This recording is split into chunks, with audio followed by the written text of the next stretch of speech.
Hello friends, welcome to my channel.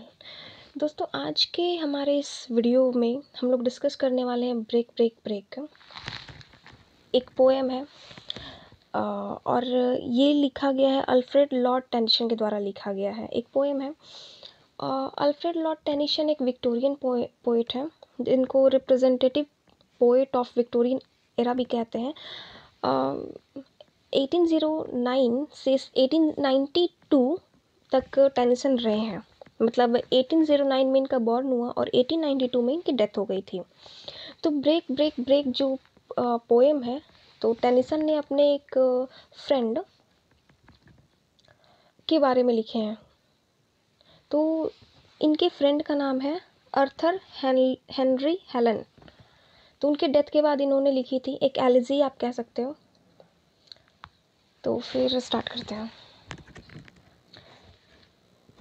But उससे पहले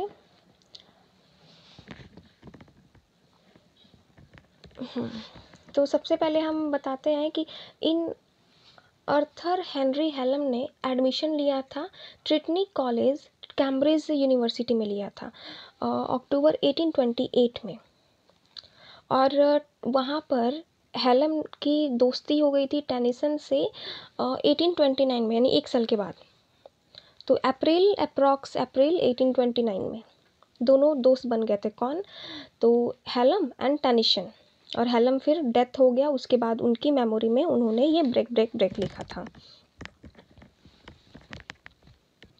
तो जब आर्थर हेनरी हेलन ट्रिप पर थे तो 1833 में वेना में उनकी डेथ हो गई थी। तो इनकी डेथ कब हुई थी? 15 सितंबर 1833 में डेथ हो गई थी। किसकी?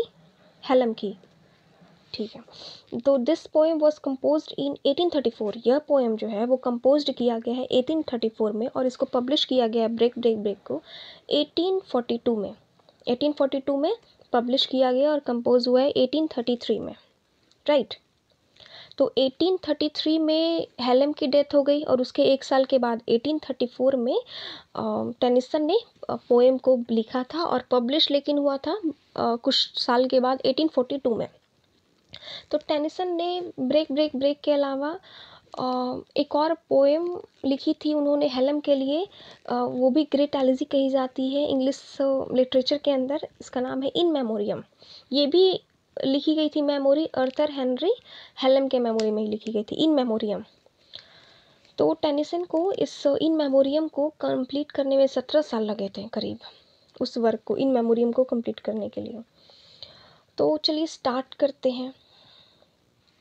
लेकिन उससे पहले मैं आपको बता दूं कि आर्थर हेनरी हेलन की डेथ हुई थी 1833 में और इन्होंने 2 पोएम लिखना स्टार्ट किया था, ठीक है।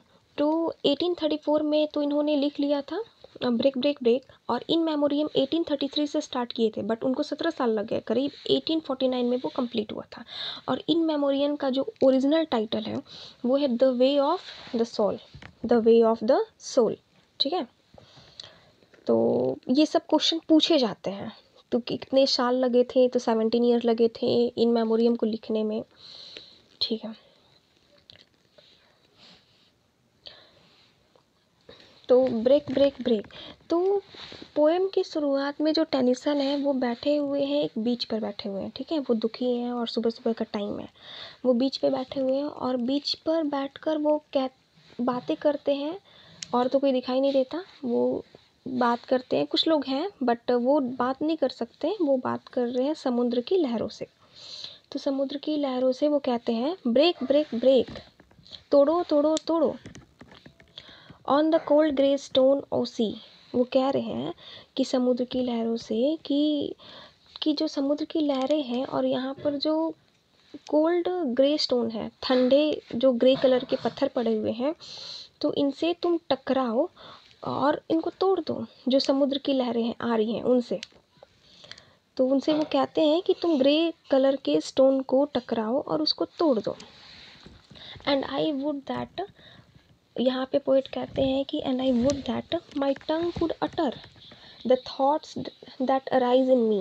तो इस 2 लाइन में पोइट कहते हैं कि काश मेरे अंदर जितने विचार उठ रहे हैं, जितने भी फीलिंग्स, मेरी सैडनेस आ रही हैं, काश मेरी जो टंग है, मेरा जो ज़बान है वो मेरा साथ दे पाता और मैं इन सारे विचारों को जो मेरे अंदर है अटर कर पाता, तो इसको मैं एक्सप्रेस कर पाता, किसी से शेयर कर पाता। तो ये टेनिसन ये कहते हैं। तो नेक्स्ट स्टैंजा है, O well for the fisherman's boy that he shouts with his sister at play. तो इन दोनों लाइनों में कहते हैं टेनिसन कि समुद्र के किनारे जो मछुआरे का लड़का है वो चिल्ला चिल्ला कर अपनी बहन के साथ खेल रहा है। मतलब वो यहाँ पर एक तरह से जेलस हो रहे हैं कि जो मछुआरे का जो लड़का है वो बहुत खुश है और लेकिन मुझे देखो मैं कितना दुखी हूँ। फिर उनकी नज़र एक और चीज़ पे पड़ती है, अगली 2 लाइन में कहते हैं कि O well for the sailor lad, O well for the sailor lad. इसमें कहते हैं कि सेलर का मतलब होता है नाविक, लैड मतलब लड़का। तो सेलर का जो लड़का है, नाविक का लड़का, वो कितना खुश है। That is sings in his boat on the bay.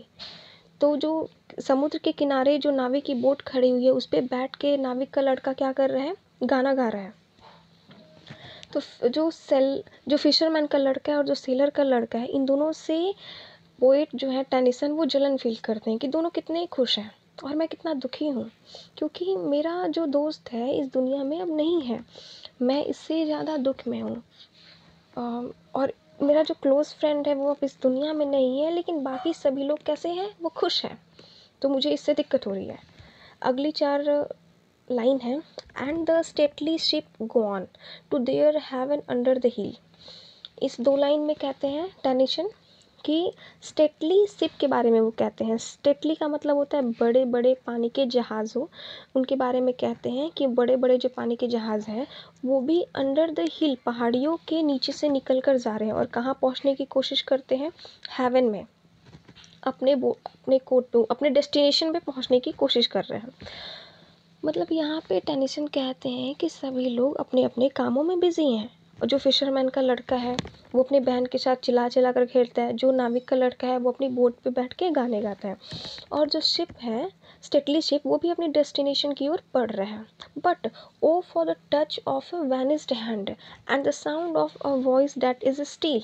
तो यहाँ पे टेनिसन कहते हैं कि सभी लोग अपने अपने कामों में बिजी हैं, लेकिन मैं तो बहुत दुखी हूँ, मैं तो कोई काम नहीं कर रहा, क्योंकि जो वैनिस्ड हैंड यहाँ कहा गया है वो हेलम के लिए कहा गया, उनके फ्रेंड। टेनिसन कहते हैं कि उनके जो फ्रेंड है अर्थर हेनरी हेलम, तो उनके हाथ को मैं कभी अपने हाथों में थाम नहीं पाऊँगा, कभी उसके टच को फील नहीं कर पाऊँगा। And the sound of voice that is steel, और मैं उसकी जो आवाज़ को फिर से कभी भी नहीं सुन पाऊँगा, क्योंकि अब वो इस दुनिया में नहीं है। तो लास्ट स्टैंजा इस पोएम का, break break break at the foot of thy crags O sea. तो यहाँ फिर से टेनिसन उन लहरों से कहते हैं, O she break break break, तोड़ो तोड़ो तोड़ो। मतलब वो कहते हैं कि सी से बात करते हुए कि तुम जो बड़ी बड़ी चट्टानें हैं, दाई क्रैंच, फुट का मतलब है यहाँ पे उनका निचला हिस्सा, कि वो कहते हैं कि जो समुद्र के पास पड़ी हुई बड़ी बड़ी चट्टानें हैं तुम उसके निचले हिस्से को भी चाहो तोड़ो, लेकिन उसको भी तोड़ो। But the tender grace of a day that is dead will never come back to me. तो यहाँ पे टेनिसन कहते हैं कि जो अच्छा समय मैंने अपने दोस्त के साथ बिताया है, जो टाइम मैंने जिसको मैं कभी नहीं भूल सकता, वो टाइम अब मेरे पास कभी नहीं आएगा, will never come back to me, मेरे पास वो टाइम कभी नहीं आ पाएगा, मैं वो उस तरह के हसीन टाइम को कभी नहीं महसूस कर पाऊँगा। तो इसलिए वो इनकी ये पोएम यहीं ख़त्म होती है और आई होप आपको समझ आएगी। Thank you.